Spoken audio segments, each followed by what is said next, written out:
No? By tradition, today is the last day sa pagsaulog nato sa Christmas. Christmas nga simana. Last day po karon sa mga Christmas carols. Last call po sa wa pa kahatag og regalo.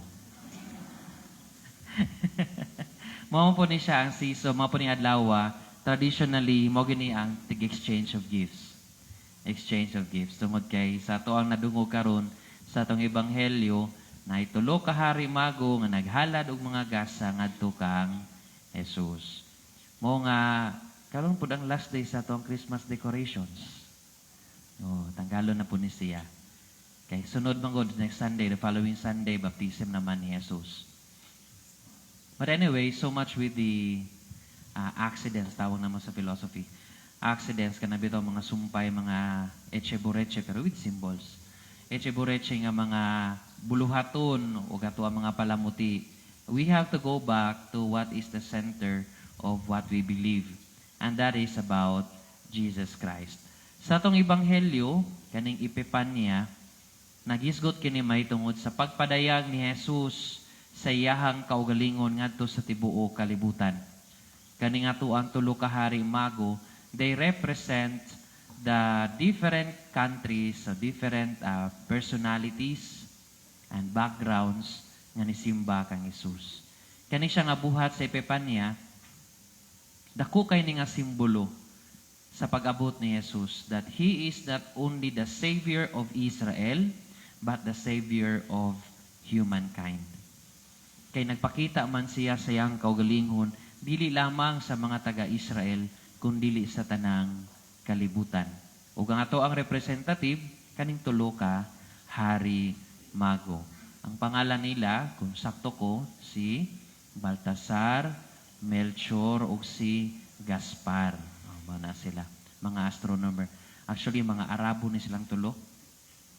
Mga Arabo nga mga kaliwat, wala gyud din tay Asyano. Pero Asyano ang tawag sila ha. Asyano ang tawag sila. They are coming from the east. Somehow, unsa may makuha nato nga pamalandong nato dinhiya sa tong ebanghelyo. I will bring you to two perspectives. Duha lang. Una, ang perspective nga makita kang Herodes, ug ang ikaduha, ang perspective nga gibuhat sa mga harimago. Una, ready na mo? Taas ba ni? Una, ang perspective kang Herodes. The perspective of being a leader, the perspective of governing the people. Sa panahon ni Herodes, di ba, ang nagdumala sa Jerusalem, sa Bethlehem atong nga time sa panahon ni Maria o ni Jose, ang mga Roma, taga-Roma. Ang threat sa taga-Roma, gagi-conquer naman na nila. Ang threat sa mga Roma, nga ang mga Israelita mubalo sa ila. Kay ang goal manggod sa Israelita, mo nagpaabot sila sa Mesiyas, nga sila luwason sa slavery, sa mga Romanhon, slavery. Muna nga, anything nga movement sa mga Hudyo serves as a threat sa gobyerno sa Roma. Mura na sa to Pilipinas ba? I don't know if you know National Defense. Ako ang parish priest, si Father Jerome Siciliano, who is also the public affairs sa CBCP. Muna siya gina-interview sa CNN. Nag-eskwela na siya og National Defense. Duha lang yun sila ka-book religious, isa ka pastor, siya rin pari. The rest na classmate niya, general, mayor, congressman, mga politicians. Pag mayroon ganito ang National Defense, ang kasaga niya ito na ibalaan, military, police, navy, kanara. But actually, appeal sa National Defense ang environment, DNR. Appeal po din na andagan pa kayo nga sektor o agency, ahensya sa atong gobyerno. Kay tanan na ay threat. Now, sa sistema sa panggobyerno, anything that could destroy, change, or attack the system of the government serves as a threat. Okay? Gets ninyo? Pagkahibalon ni Herodes Tungod kay leader man siya, protektahan niya ang Roma, ang agenda sa gobyerno. Pagkahibalo ni Herodes nga gipanganak ang mahimong pangulo sa mga Hudyo, bugat kay ng word, pangulo. Pangulo sa mga Hudyo, automatic nabalaka si Herodes. Dili sa personal niya nga kagustuhan. Nabalaka siya kay basin og mauna ni nga panahon nga magsugod nga mga welga ang mga Israelita against sa Roma. So politically ang iyang unahuna sakto pod. Sakto pod. I don't know if you know this. Ang simbahang Katoliko, we are also a threat sa government. You know why? Kita mangong Katoliko, wala tayo ginadapigan. Ang simbahang Katoliko, wala tayo ginadapigan. Pro-humanity man ta. Example, isa sa mga noble nga mga ginabuhat, kay wala man tayo ginadapigan, pag naimudol sa itong simbahan, paningkamot tan nga tabangan. Muna nga kung naay mga tagapikas nga maduol sa simbahan, unya tabangan, it's already a threat to the government. Ano tabangan manimo ng dili man na siya pro-government. Nagbuhat man na siya dautan. Awar ko na, mga kriminal, muadto sa simbahan kay mangumpisal, dapat isumbong man na sa pulis. Oo. Sa kumpisal, parang sa kumpisal, namingon, pader, nakapatay ko. Dapat ang pare, musumbong na sa pulis. Pero di man pwede. Because by the code, confession has a seal of silence or seal of confession tawag na mo. Di na mo pwede istorya ang sala ang inyong gikumpisal. Huwag po ko'y business na ninyo sala. Now, mga igsuon, klaro kaayo una nga perspective kang Herodes. He wanted to protect the agenda of his government, ang Roma. Ikaduha, diri ni sulod ang iyahang selfishness. Ano man, iyang gingon sa tulo ka harimago, pangitaan ninyong bata, kay ako pun mo simba. Strategy. Kaya ano man, gusto man niya makaila, asagikan, kinsa pamilya ha, kinsang bataa. Pero ang nahitabo, ang tulo ka harimago, wala ni balik sa iyaha. Kamu daw, unsay bation nimo, nagsabot mong duha, niya wala gidayon sa imong kasabot, ang inyong gikasabutan. Unsay bation nimo? Malain, di ba? You will feel being traited. Gitraidor ka. Si Herodes, ang paminaw niya, gitraidor siya. Now, dari ni gawas ang iyang laing batasan. Ang iyang selfishness. Pwede man ta siya nga mangita, kay naman siya mga pari o mga magtutudlo sa balaod. Pwede niya pangitaon. Ang problema, gipatay niya ang 2 years old and below nga naa dito sa Bethlehem. Muna nga natin sa ulog nga, Holy Innocents Day. Mga bata ang ipampatay tungod kay para sa Ginoo. Kipagpangita ni Herodes. Dito ni gawas ang selfishness ni Herodes. Nganuman, kay ang iyaha di ang intention, cease and desist order. Pag makita nimo, patya. In which, dili mao. In which, mali siya. Mao na nga nahimong dautan si Herodes tungod sa iyahang pamaagi, tungod sa iyahang perspective. There is nothing bad if we do politics, okay? You know, by Greeks, politics is a way of thinking that we will look for the common good of the people. Usaban ninyong unahuna nga politiko dautan ditso, no? Sa Greek, sa Griego nga panahon, politicians, politics, sila ang mga dapat brilliant o utok. Kay magunahuna na sila kung unsay para sa maayo sa tanang katawhan. Monay politics, monay true politics. Istoryahanay, debate, para sa kaayuhan sa tanan. Dili kay para makamodate ang usa.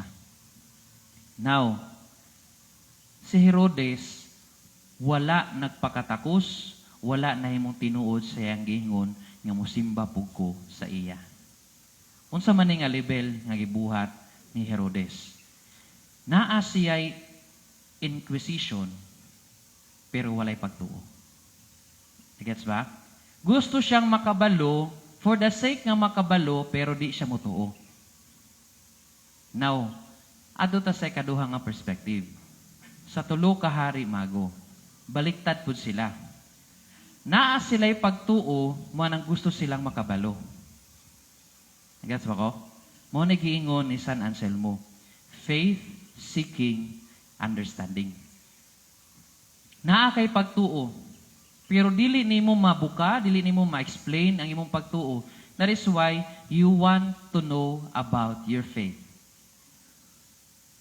Mo na nga ang tulo ka harimago unsa gibuhat nila, which is very exemplar kaayo. Unsa gibuhat nila? Niadto sila og nihalad sa ilang mga gasa.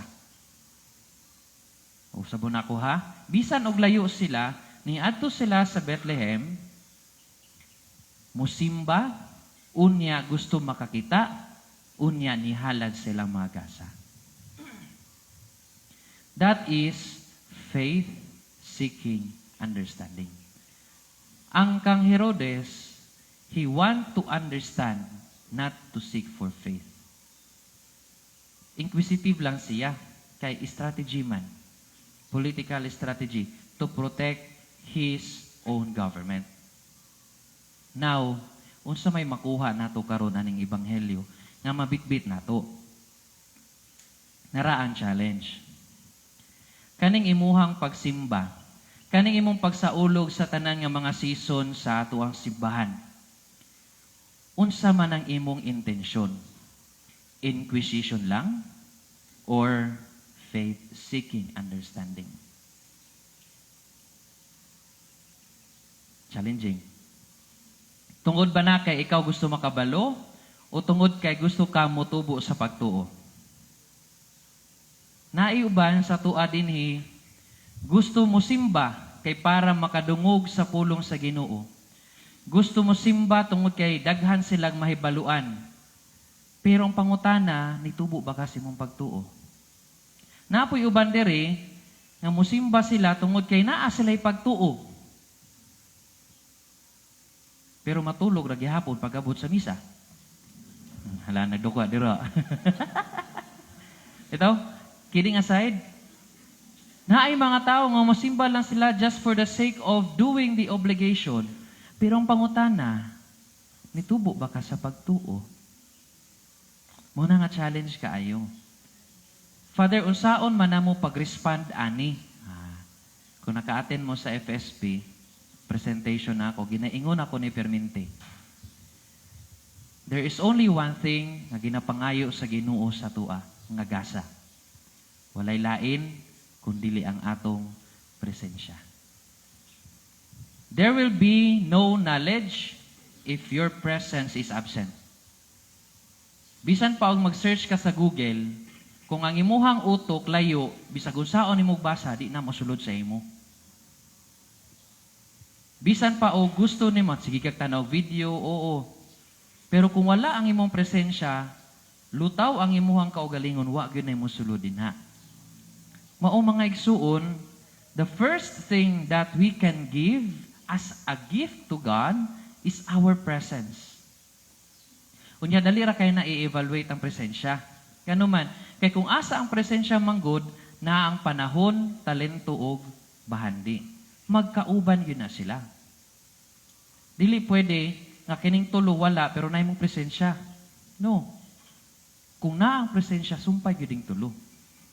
Mabitaw na, nga ang tulo kahari mago, they have presented the best of all gifts. Una, bulawan. Symbolic po kayong ipakita.